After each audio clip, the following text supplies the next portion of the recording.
오늘 하나님 주시는 말씀 보겠습니다. 누가복음 19장입니다. 우리 다 같이 일어나셔서 누가복음 19장 11절로 14절까지의 말씀 함께 받도록 하겠습니다.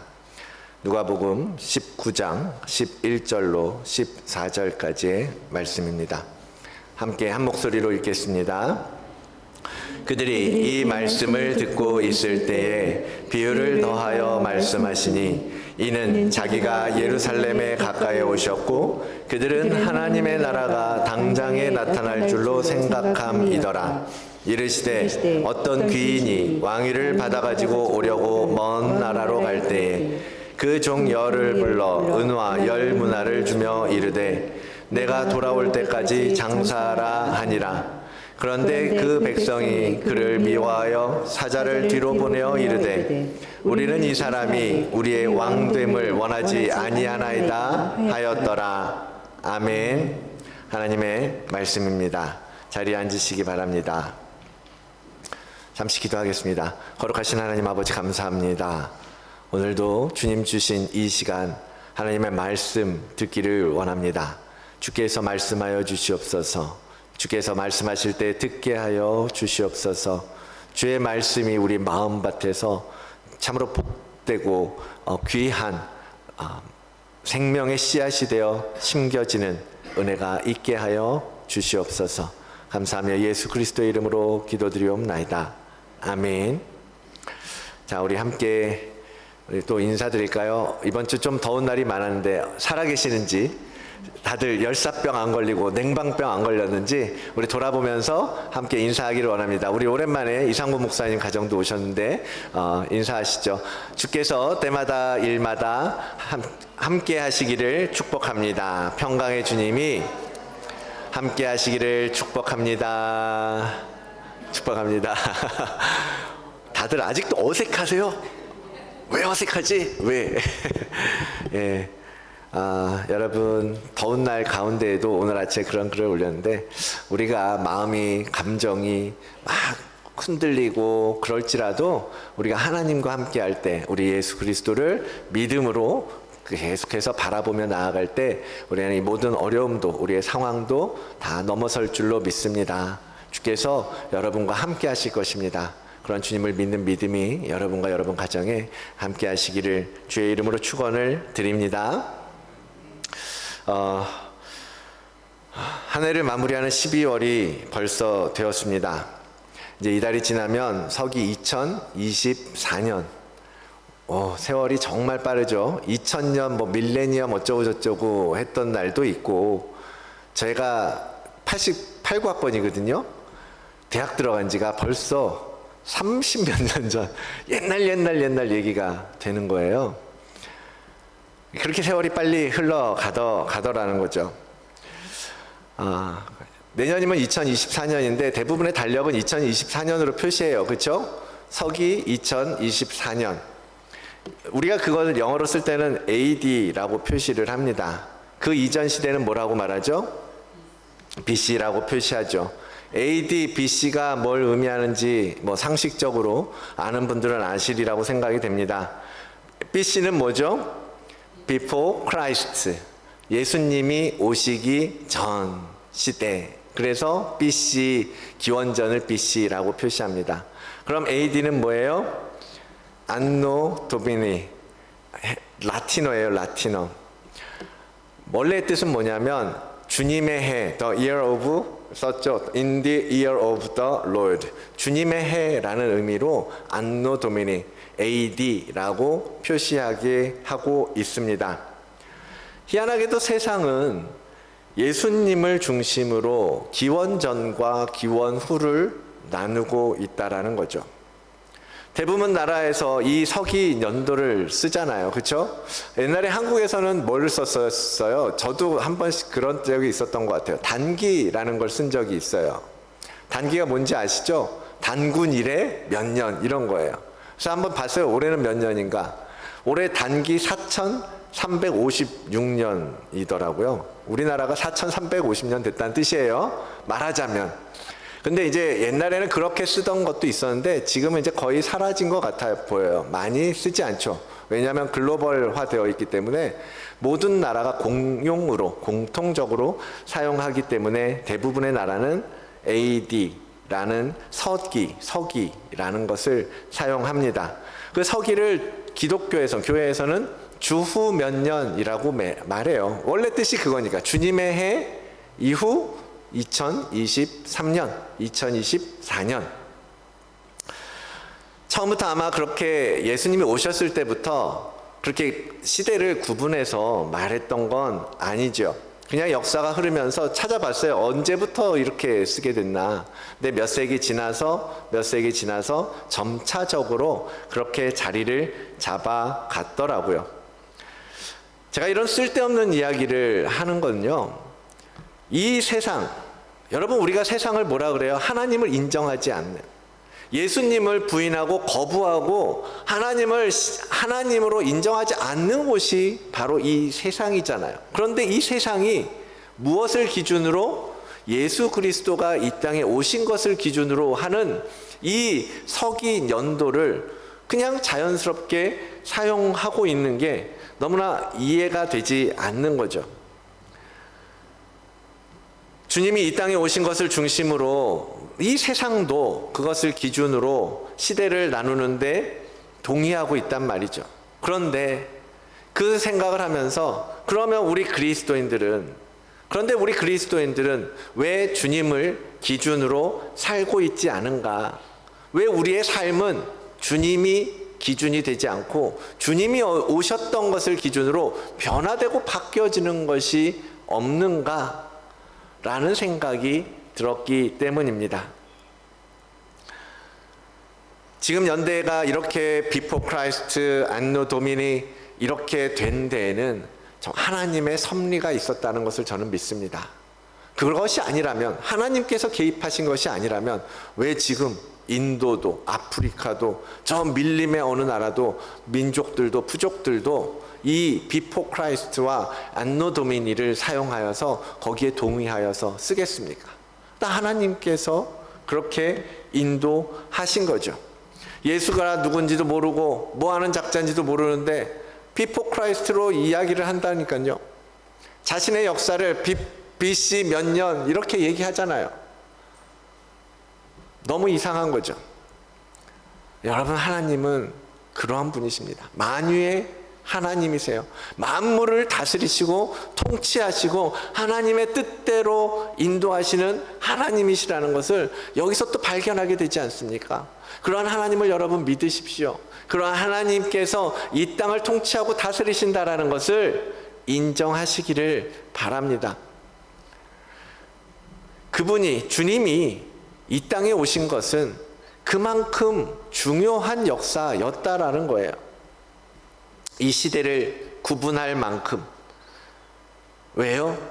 그 예수 그리스도가 참 왕이고 진정한 왕이시기 때문입니다.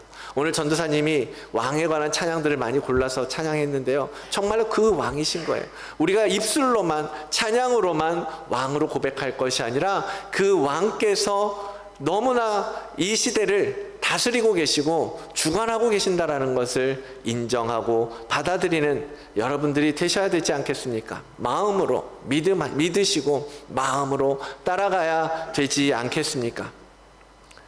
사랑하는 성도 여러분, 그 놀라우신 주님께서 우리에게 오셨다라는 거예요. 이 성탄절기, 성육신의 절기에 우리의 생각하고 우리가 묵상해야 할 것은, 그 대단하신 주님이 오늘 우리에게 오시고 오늘 내 마음에 오셨구나, 들어오셨구나. 그것을 여러분 생각하고 감사할 줄 아는 여러분들이 돼야 되지 않겠습니까?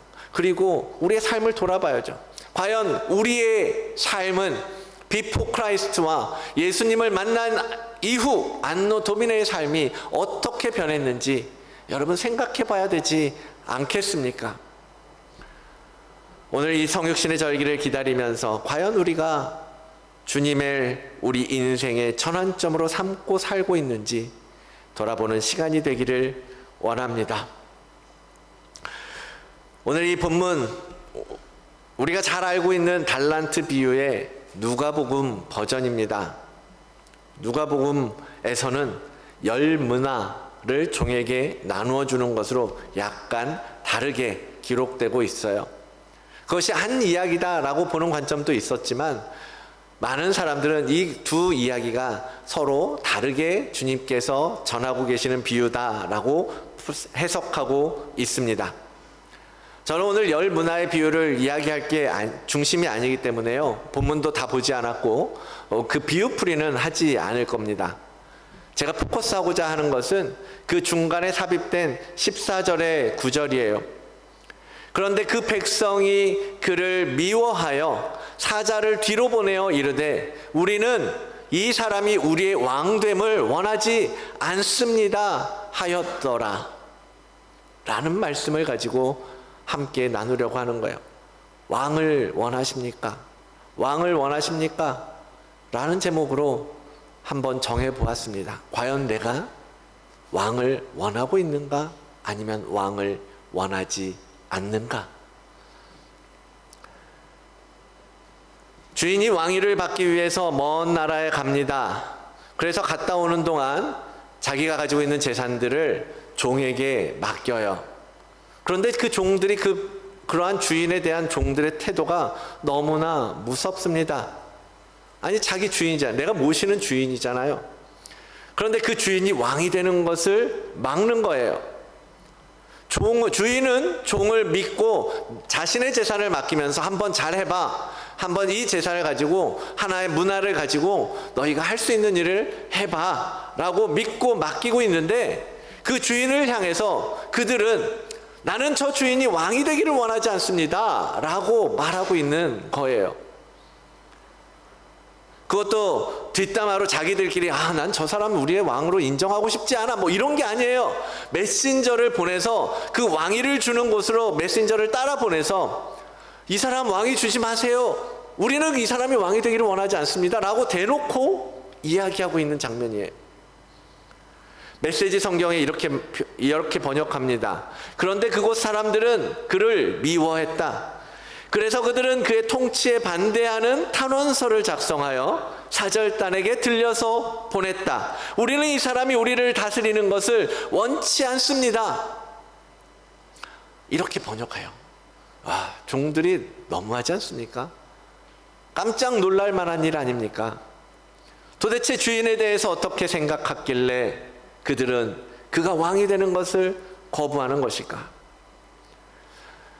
10달란트 비유는 우리가 많이 들었고 많은 설교에서 더 많이 설교되는 것 같아요. 근데 이 10문화 비유는 그렇게 많이 이루어지고 있지 않은 것 같습니다. 그래서 제 마음에도 제 생각에도 예전엔 그랬던 것 같아요. 달란트 비유에 대한 기본적인 이건 달란트 비유랑 같은 비유지 라는 생각을 가지고 이 누가복음을 봐서 그런지요, 이 14절의 구절이 포함되어 있는 게 너무나 어색했어요. 아니, 종에게 재산을 맡기고 종의 충성을 보고 그러한 비유 속에서 갑자기 왜 왕위를 원하지 않는다라는, 종들이 이렇게 불충하는 모습을 왜 넣어놓으신 것일까? 이해가 잘 되지 않았습니다. 그런데 보니까요, 주님께서 이 10문화의 비유를 하시는 부분에서 적용했던 실화가 있더라고요. 실화. 주님은 실화를 바탕으로 이 비유의 배경을 삼으셨던 거죠. 역사 속에 실제로 그런 일이 있었다라는 겁니다. 예수님이 태어날 당시에 유대의 왕이 누구였는지 아십니까? 네, 헤롯이에요. 헤롯. 그렇죠? 헤롯 때에 예수 그리스도가 나셨습니다. 그리고 그 헤롯 대왕이 죽으면서 왕권을 그 아들들에게 맡길 거 아니에요. 그때 아켈라오라는 아들에게 왕위를 주려고 했습니다. 근데 그때도 이미 유대 지방은 누가 다스렸어요? 어디의 속국이었어요? 로마의 속국이었어요. 그래서 유대의 왕위를 받으려면 로마의 황제에게 왕위를 인정받아야 유대 지방을 다스릴 수 있었습니다. 그러니까 아켈라오가 어떻게 했겠어요? 그 왕위를 인정받기 위해서 어디로 가요? 로마로 가야 했던 거예요. 그러한 일이 있었던 겁니다. 그때 그때 유대에서 로마 쪽으로 실제로 아켈레오가 왕이 되는 걸 원치 않습니다라고 해서 청원서를 냈었다라는 거예요. 그런 일이 있었다는 겁니다. 그래서 아켈라오가 어떻게 됐어요? 유대 지방 전체를 다스리는 게 아니라 분봉왕이라고 그러죠. 한 지역을 다스리는 정도의 왕위만 받아서 오게 되었던 역사가 실제로 있었다라는 거죠. 주님은 그러한 사건을 중심으로 배경으로 지금 이 비유를 하고 계시는 것입니다. 그러면서 주님이 말씀하시고자 하는 건 뭐예요? 이것을 통해서 실제로 하나님의 백성들, 하나님의 자녀라고 하는 하나님의 백성들 가운데 예수 그리스도가 왕 되심을 원치 않는 악한 종들이 있다라는 것을 보여주는 거예요. 밝히 드러내고 계시는 것입니다. 그래서 이 비유 속에서 이 주인은 현실적 역사 속에서는 아켈라오를 말할 수도 있지만, 그리고 현실에서는 비유, 이야기, 스토리의 주인인 포도원 주인일 수 있지만, 영적으로는 이 땅을 통치하러 오신 예수 그리스도를 말하는 거거든요. 그 주님이 왕 되는 것을 원하지 않는 자들이 있다라는 것을 주님은 이 비유를 통해서 보여주셨다라는 것입니다. 그렇게 왕위를 반대한 사람들의 결과, 그것이 무엇입니까? 실제로 예수 그리스도는 죽으시고 하늘에 오르셔서 하나님 우편에 앉아 계시면서 왕위를 받으시고 그 보좌에 앉아서 마지막 최종적인 심판날에 최종적인 심판을 위하여 다시 오시겠다라고 약속하세요. 왕위를 받아서 돌아오신다라고 말씀하세요. 마태복음 25장이 그러한 모습을 다 보여주고 있지 않습니까? 영광의 보좌에서 내가 너희를 심판하러 올 것이다. 양과 염소를 가르기 위하여 올 것이다. 주님은 왕권을 완전히 회복해서 다시 오실 것이고, 그때 왕이 되기를 원치 않았던 자들을 심판하실 것입니다. 그들의 결과는 오늘 본문 27절, 그리고 내가 왕됨을 원하지 아니하던 저 원수들을 끌어다가 내 앞에서 죽이라. 내가 왕되는 것을 반대했던 저들은 이제 죽여라 라고 말씀하시는 거예요. 그들에겐 영원한 생명이 없다, 영원한 죽음으로 그들에게 결과를 주시는 왕의 모습을 볼 수 있지 않습니까? 이 비유를 통해서 주님은 오늘 비유 속에서 추가적으로 주님의 왕 되심을 원치 않는 자들이 있고, 그들에게는 더 이상의 하나님의 긍휼도 없다라는 것을 단호하게 말씀하고 계시는 거예요. 여러분, 우리는 주님을 왕으로 모시고 살아야 합니다. 그 주님의 왕 되심을 인정하고 그분의 뜻을 따라서 충성된 종으로 살아야 한다라는 겁니다. 그분만을 높이고 그분만을 예배하고 그분만을 경배해야 되는 거예요. 그런데 사람들은 그러려고 하지 않죠. 처음에 말씀드렸던 것처럼 이 세상도 예수 그리스도를 중심으로 시대를 구분하고 있는데, 그만큼 주님을 인식하면서 살고 있는데, 사람들은 살면서 주님을 삶의 기준으로 삼지 않습니다. 누구를 위해 삽니까? 많은 사람들은 나를 위해 살아요. 자신을 위해 살아가고 있습니다. 자신을 스스로의 왕이라고 삼는 거죠. 내 삶은 나의 것이라, 나는 내가 주인이 되어 살겠다라는 거죠. 그것이 바로 인간의 타락한 본성에서 나오는 것 아니겠습니까?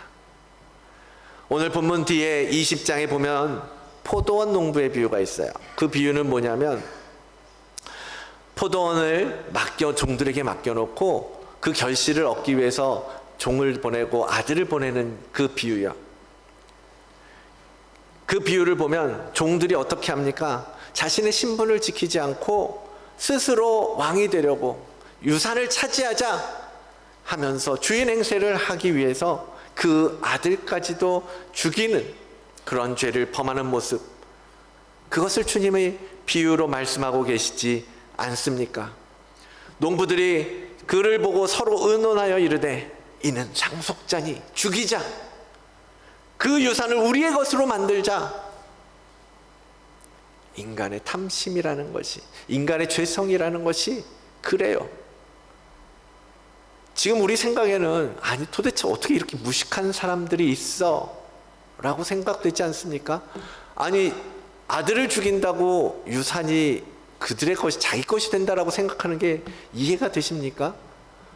그리고 그 아들을 죽인다고 해서 주인이 가만히 그 유산을 뺏길 주인이 어디 있습니까? 그런데 그러니까 주인이 16절에 보면 와서 그 농부들을 진멸하고 포도원을 다른 사람에게 주리라. 당연하잖아요. 그런데 우리가 그 농부들처럼 살고 있는 것은 아닙니까?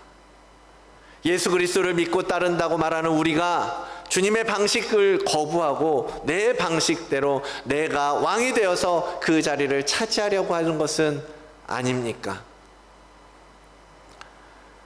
이 거룩한 성육신의 계절에 우리가 과연 누구를 기다릴 것인가? 무엇을 기다릴 것인가? 우리가 과연 왕을 원하는가? 그분의 통치를 바라는가?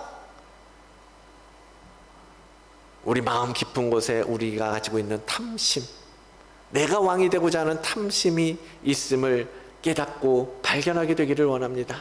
그리고 그것을 해결하라는 거예요.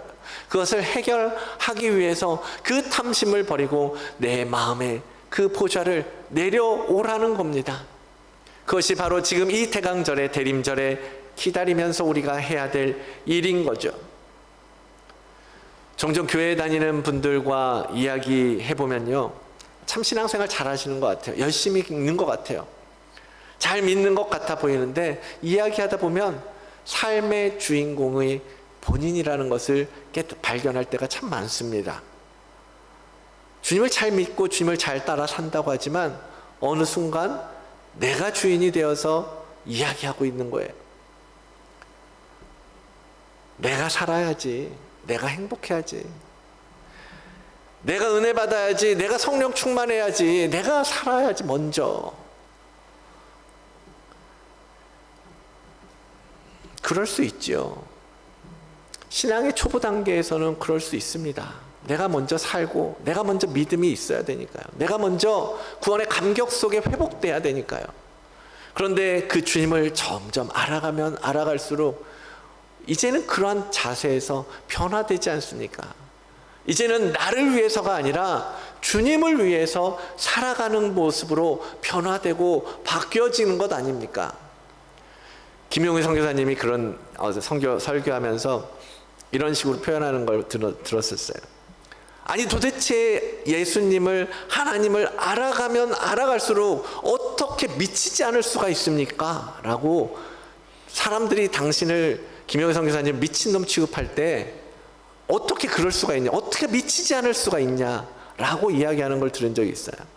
여러분, 우리가 하나님을 알아가고 하나님을 믿고 예수님을 우리의 주인으로 삼고 우리가 찬양하고 우리가 고백하고 우리가 기도하는 것처럼 하나님을 왕으로 인정해 드린다면 어떻게 이 종들처럼 왕이 되는 것을 원치 않습니다, 나는 내 뜻대로 살겠습니다, 나는 내 마음대로 살겠습니다 라는 태도를 가질 수가 있습니까? 변해야죠. 세상도 BC와 AD를 예수 그리스도의 오심을 가지고 구분하고 있는데 우리의 삶은 왜 똑같이 변하지 아니하고 비포 크라이스트의 삶을 계속해서 살아가고 있는 것입니까? 주님이 우리에게 하나님의 자녀가 되는 권세를 주셨죠. 요한복음 1장 12절에 그렇게 기록하고 있어요. 엊그제 익투스 예배 때도 이 구절 가지고 설명했었습니다. 전했는데요, 그 자녀의 권세 누가 주세요? 하나님이 주시는 거잖아요. 우리의 왕이신 하나님이 주시는 거잖아요. 그 아들 예수 그리스도를 믿음으로 받는 권세잖아요. 그런데 그 자녀의 권세는 누리고 싶어 하면서 그 자녀로서 사는 것은 자꾸 거부하면서 사는 분들이 너무나 많다라는 거죠. 그 권세는 누구에게 주는 거예요? 아들을 믿는 믿음으로 사는 자에게 주는 거예요. 하나님께서 그 아들에게 주는 거예요. 그런데 아들의 권리만 받고 아들로서 살아가는 건 싫다. 하나님의 아들로서 살아가는 건 거부하겠다. 당신이 나의 왕이 되는 것을 원치 않습니다. 내가, 여러분이 그런 태도로 주님을 따라가고 있지는 않으십니까? 많은 그리스도인들이 정작 그 권세를 주시는 하나님은 인정하지 않습니다. 왕으로서 내 자리를 내어드리지 않는 거예요. 늘 내가 결정하고 늘 내 뜻대로 하고 살고 있습니다. 여러분, 우리는 결코 예수님 없이 그분이 우리의 주인이 되지 않으면 그 하나님의 아들의 권세 사용할 수 없어요. 사용 못합니다. 우리에게 허락되지 않아요. 주님이 주인 되시기까지 우리는 여전히 죄의 종으로 살 수밖에 없는 존재인 겁니다. 세상의 정욕을 위해 사는 것이고 나의 탐욕을 채우면서 살아가는 존재인 거예요. 왜 교회가 시끌벅적하고 왜 교회가 욕을 먹겠습니까? 내가 주인이고 내가 왕이기 때문이잖아요. 그래서 내 목소리가 커지고 내 뜻대로 관철되지 않으면 분노하게 되고 인정해 줄 수 없고 용서가 안 되고 사랑도 안 되고, 그것이 많은 교회에서 벌어지고 있는 하나님 없는 교회의 모습 아닙니까? 그것이 내 안에 있지 않은가? 나도 그렇게 살고 있지 않은가?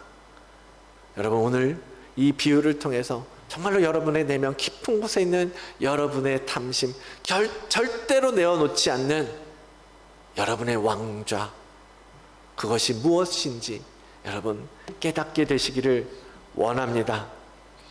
요한복음 8장에 진리가 너희를 자유케 하리라 라는 말씀 여러분 다 아시죠? 한번 보십시오. 다시 한번 보겠습니다. 제가 읽어드릴게요.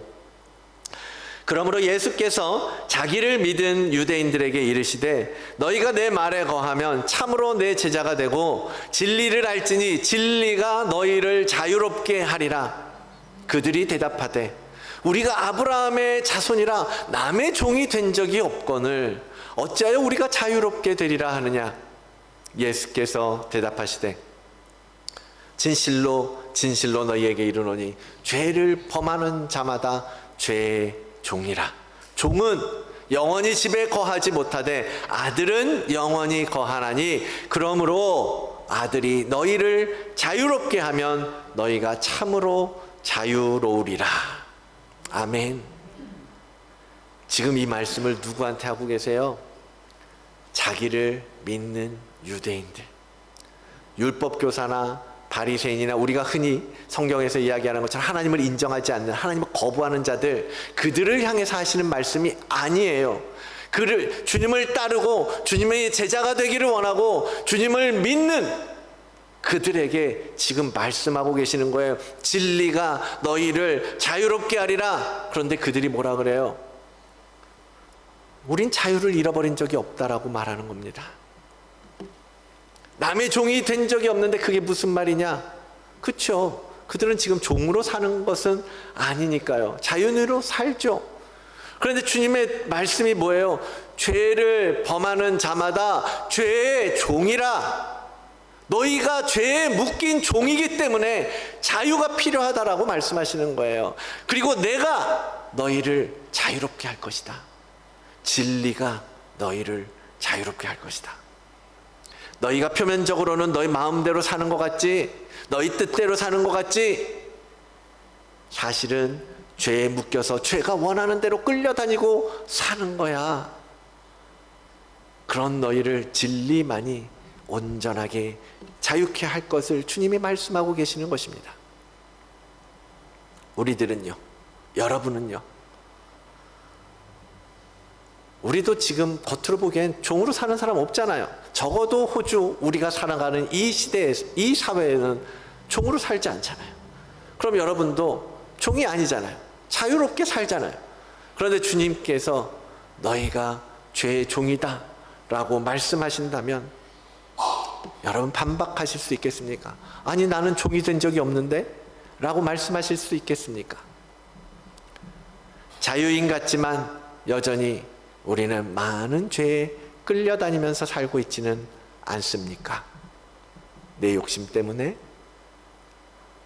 육신의 정욕, 안목의 정욕, 이생의 자랑, 이런 세상으로부터 오는 것들에 묶여 있다면 그것이 죄의 종으로 사는 것 아니고 무엇이겠습니까?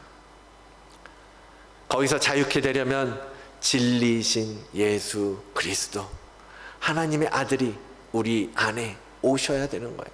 그러므로 아들이 너희를 자유롭게 하면 너희가 참으로 자유로우리라. 오직 아들만이, 예수 그리스도만이 우리를 자유롭게 할 수 있고, 묶여있던 그 죄의 몸에서, 그 죄의 종의 몸에서 우리를 풀어주실 수 있다라고 말씀하시고 계시는 거예요. 약속하고 계시는 것입니다. 그러므로 너희가 아들을 믿으면, 너희가 나의 이름을 믿으면 내가 하나님의 자녀가 되는 권세를 주겠다, 내 자녀가 되는 권세를 주겠다라고 하나님이 약속하고 계시지 않습니까?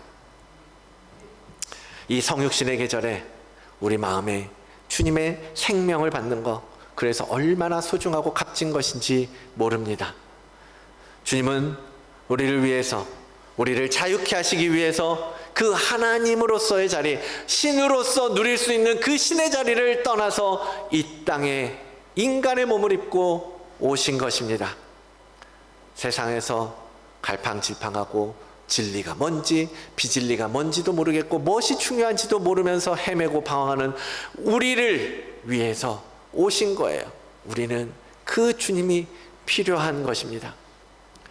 주님의 말씀이 우리 안에서 비추어 주셔야 어떻게 가야 할지, 우리가 무엇을 해야 할지 알 수 있는 것이고, 뭐가 어둠인지, 어둠 속에서 뭐가 어떻게 잘못되어 있는지 밝히 볼 수 있는 것 아니겠습니까? 여러분, 주님을 구하십시오. 주님을 갈망하십시오. 주님을 바라보십시오. 주님의 성육신이 여러분 안에 온전하게 임해서 왕으로 여러분 내면에서 여러분의 주인으로 자리 잡을 수 있도록 여러분의 자리를 내어 드리십시오. 그분을 왕으로 인정해 드리지 않는다면 우리는 영원한 죽음을 피할 수 없을 것입니다. 저 원수들을 끌어다가 죽여라. 오늘 본문 마지막 27절에 그렇게 이야기하잖아요. 나를 왕으로 인정하지 않는 사람들은 죽을 수밖에 없다라는 거예요. 그 죽음, 영원한 죽음으로 밀려날 수밖에 없다라고 말씀하시는 것입니다. 여러분, 두렵지 않으십니까? 여러분, 언제까지 여러분이 주인이 되어 사시겠습니까? 여러분이 왕이 되어서 여러분의 삶을 얼만큼 풍요롭게 만들 수 있겠습니까?